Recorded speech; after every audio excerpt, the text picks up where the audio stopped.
अकोला शहरातील जय गुरुदेव पेट्रोल पंपावरील इंधनावर प्रश्नचिन्ह निर्माण झाले असून या पेट्रोल पंपवरील पेट्रोलमुळे गाड्या बंद पडत असल्याचं समोर आलं आहे। या पेट्रोल पंपवर निकृष्ट पेट्रोल मिळत असल्याचा वाहनधारकांचा आरोप आहे।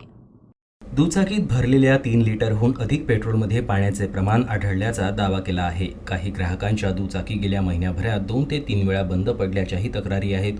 मोटरसायकल दुरुस्ती तज्ज्ञांच्या मते अशा प्रकारचे इंधन वापरल्यास इंजिनचे गंभीर नुकसान होऊ शकते। त्यामुळे संबंधित पेट्रोल पंपाची तातडीने तपासणी करून इंधनाची गुणवत्ता तपासावी, दोषींवर कारवाई करावी आणि ग्राहकांना दर्जेदार इंधन उपलब्ध करून द्यावं, अशी मागणी वाहनधारकांकडून करण्यात येत आहे। पेट्रोलमध्ये इथेनॉल आहे म्हणून गाड्या बंद पडू राहिल्या आणि रस्त्याने पाणी येतं, त्याच्यात पासून पाणी निघत आहे म्हणून प्रॉब्लेम होऊ राहिले रस्त्याने जाऊ आम्हाला। आता एखादा दवाखान्याचं काम असलं तर काय करणार अर्जंट माणसं, ते सरकारनं ह्या गोष्टीवर लक्ष दिलं पाहिजे अर्जंट। हे विनंती आहे आमच्या सगळ्यांचे गाड्याधारकांचे।